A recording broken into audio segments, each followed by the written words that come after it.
세상 풍파 지나도 영화로운 나라와 눈물 없는 곳으로 들어가게 하소서. 주여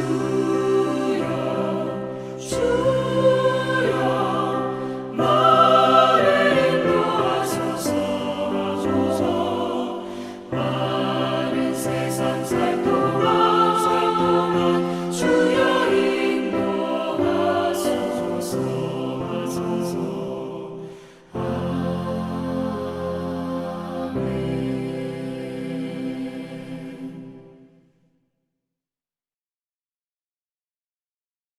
오늘 우리에게 허락하신 하나님의 말씀은 예레미야 51장 54절부터 64절의 말씀입니다.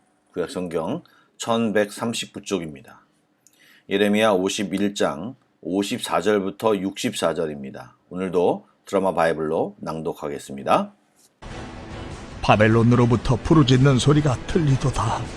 갈대아 사람의 땅에 큰 파멸의 소리가 들리도다. 이는 여호와께서 바벨론을 황폐하게 하사 그 큰 소리를 끊으심이로다. 원수는 많은 물같이 그 파도가 사나우며 그 물결은 요란한 소리를 내는도다. 곧 멸망시키는 자가 바벨론에 이르렀음이라. 그 용사들이 사로잡히고 그들의 활이 꺾이도다. 여호와는 보복의 하나님이시니 반드시 보응하시리로다. 만군의 여호와라 일컫는 왕이 이와 같이 말씀하시되, 내가 그 고관들과 지혜 있는 자들과 도백들과 태수들과 용사들을 취하게 하리니 그들이 영원히 잠들어 깨어나지 못하리라. 만군의 여호와께서 이와 같이 말씀하시니라. 바벨론의 성벽은 회파되겠고 그 높은 문들은 불에 탈 것이며 백성들의 수고는 헛될 것이요 민족들의 수고는 불탈 것인즉 그들이 쇠잔하리라. 유다의 시드기야 왕 제4년에 마세아야의 손자 니디의 아이들 스라야가 그 왕과 함께 바벨론으로 갈 때 선지자 예레미야가 그에게 말씀을 명령하니 스라야는 평창감이더라. 예레미야가 바벨론에 닥칠 모든 재난, 곧 바벨론에 대하여 기록한 이 모든 말씀을 한 책에 기록하고 스라야에게 말하기를, 너는 바벨론에 이르거든 삼가 이 모든 말씀을 읽고 말하기를, 여호와여 주께서 이곳에 대하여 말씀하시기를, 이 땅을 멸하여 사람이나 짐승이 거기에 살지 못하게 하고 영원한 폐허가 되리라 하셨나이다 하라 하니라. 너는 이 책을 읽기를 다 한 후에 책에 돌을 메어 유브라데 강속에 던지며 말하기를, 바벨론이 나의 재난 때문에 이같이 몰락하여 다시 일어서지 못하리니 그들이 피폐하리라 하라 하니라. 예레미야의 말이 이에 끝나니라.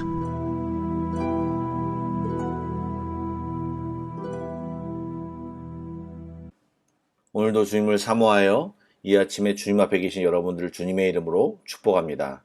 말씀을 통하여 기도를 통하여 하나님을 만나는 귀한 시간이 되기를 소망합니다. 오늘 예레미야 51장 끝부분을 읽었는데요. 여러분들 잘 아시는 대로 51장까지가 바벨론에 대한 심판입니다. 말씀 속에 나타난 하나님의 마음을 같이 나누길 원합니다. 먼저 54절 말씀을 함께 읽어보겠습니다. 바벨론으로부터 부르짖는 소리가 들리도다. 갈대아 사람의 땅에 큰 파멸의 소리가 들리도다.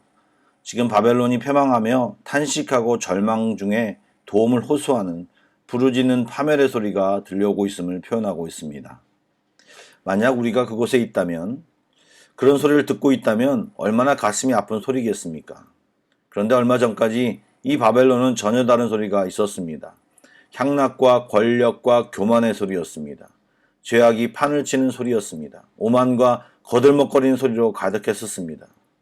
하나님을 떠나 죄악 가운데서 외치는 소리, 그리고 심판이 선포된 뒤에 아무도 도움이 줄 수 없는 상황 속에서 들려지는 소리, 여러분, 이 두 종류의 소리는 하나님이 원하는 소리가 아닙니다. 그리고 이 소리 가운데 우리의 소리가 포함되어 있어서는 더욱더 안 될 것입니다. 우리는 하나님이 기뻐하는 소리, 하나님이 원하시는 소리를 낼 수 있어야 합니다. 그것이 무엇입니까? 하나님 말씀하실 때 아멘으로 화답하는 소리요, 하나님이 알아주실 때 회개하는 소리요, 하나님께 감사하며 찬양하는 소리입니다. 삶 가운데서 역사하시는 하나님을 발견하고 감격하는 소리입니다. 이런 소리가 우리 삶 가운데서 있어야 할 것입니다. 절대로 죄악의 소리, 교만의 소리, 다 끝난 뒤에 후회의 소리는 우리에게 있어서는 안 될 것입니다. 오늘 바벨론의 심판의 마지막 부분에서 하나님께서 다시 한번 강조하시는 것이 있습니다. 그것은 바로 하나님의 보복, 보응은 반드시 이루어짐을 말씀하십니다. 이것은 사람의 삶 속에서 있는 감정적인 보복을 뜻하는 것이 아니고 하나님의 공의에 근거한 하나님의 행동을 말하는 것입니다. 하나님은 오래 참으시고 사랑의 하나님으로 계시지만 또 공의를 따라 엄중히 심판하시는 하나님이십니다. 또한 우리를 사랑하시기 때문에 정확히 말씀하시고 심판하십니다. 그리고 하나님의 심판은 죄에 대한 징계이기도 하지만 최종 심판이 있기 전까지는 우리를 교육하시고 가르치시고 그리고 일정의 하나님의 부르심이 담겨져 있습니다. 우리는 이런 성경을 읽고 들으며 반복해서 우리에게 말씀하시는 하나님의 마음과 가르침에 귀를 기울여야 할 것입니다. 우리는 자주 이런 성경을 읽으며 정말 바벨론 이해 안 된다, 이스라엘 이해 안 된다, 어떻게 이렇게 반복된 실수를 하지, 어떻게 그렇게 파렴치할 수 있을까라고 생각하지만 우리 삶을 돌아보면 그와 똑같은 모습이 우리 삶에도 있음을 발견합니다. 우리는 분명히 기억해야 됩니다.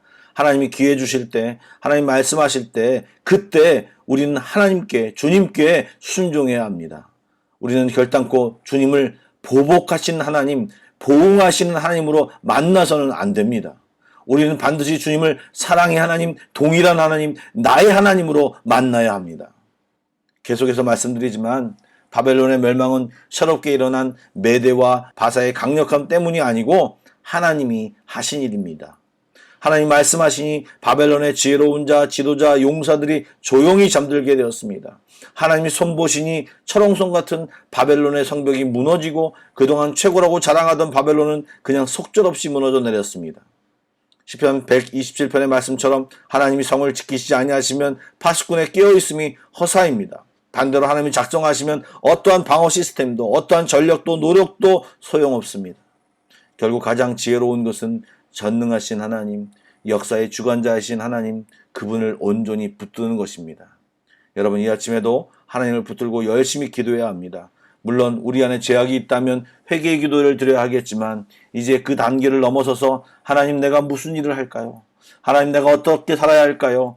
어떻게 사는 것이 하나님을 기쁘시게 할까요? 하나님, 나를 향하신 계획이 무엇입니까? 이렇게 하나님 앞에 주도권을 드리는 기도, 나를 향하신 하나님의 뜻을 묻는 기도를 해보시기 바랍니다. 물론 하나님은 우리가 뭔가를 해야만 좋아하시고 칭찬하시는 분은 아니십니다. 그냥 있는 그대로의 감정을 주님과 소통하며 삶의 작은 문제라도 하나님과 소통하며 기도하며 하나님과 친밀한 관계를 만드는 것도 굉장히 좋습니다.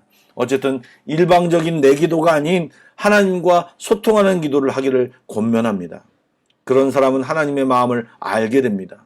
그런 사람은 59절부터 64절에 나타난 것처럼 하나님의 계획을 미리 알기도 하고 내 삶에 일어나는 일들에 갖는 의미를 깨닫기도 합니다. 남들은 이해하지 못하지만 코로나를 통해 내게 개인적으로 주신 하나님의 메시지를 들을 수도 있습니다.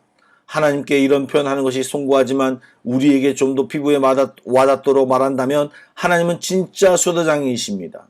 우리에게 말씀하시기를 좋아하시고 우리와 대화하시기를 즐겨하십니다. 삶 속에서 그분의 지도를 받지 못하고 사는 사람은 불행한 사람입니다. 하나님은 이 땅에서 하나님의 나라를 체험하고 살기를 원하십니다.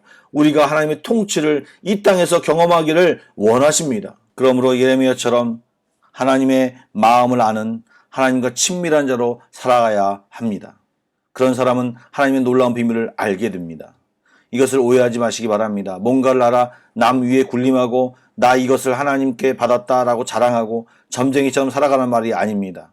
내 삶 속에서 하나님과 깊은 교제로 우리의 삶을 진짜 성경이 말하는 그리스도의 삶으로 바꾸라는 것입니다. 성령님이 우리 안에 계십니다. 그 살아계신 성령님 우리에게 말씀하십니다. 오늘도 이 성령님의 귀한 음성을 들으며 이 하루도 나와 함께 계시는 주님을 여기저기서 발견하는 귀한 하루가 되시기를 주의 이름으로 축복합니다. 기도하시겠습니다. 사랑의 하나님, 오늘도 말씀을 통해서 하나님이 우리를 향하신 마음을 깨닫습니다. 하나님으로부터 멀리 떨어져 살지 않기를 원합니다. 하나님을 보복하신 하나님으로 만나지 않기를 원합니다. 하나님의 아들, 딸로 하나님께 친밀한 자녀로 살게 하여 주시고 하나님 마음을 알고 나의 마음도 주께 드리며 온전한 소통을 이루는 주의 자녀가 되기를 소망합니다. 계속 기도하며 나아갈 때 주님의 마음을 주옵소서. 또 우리의 마음을 주께 드리는 귀한 시간이 되기를 소망합니다. 하나님 사랑합니다. 하나님 감사합니다. 예수님의 이름으로 기도드립니다. 아멘. 계속해서 Pray Together 1, 2, 3 기도 제목으로 기도하신 뒤에 개인 기도 제목으로 나아가겠습니다.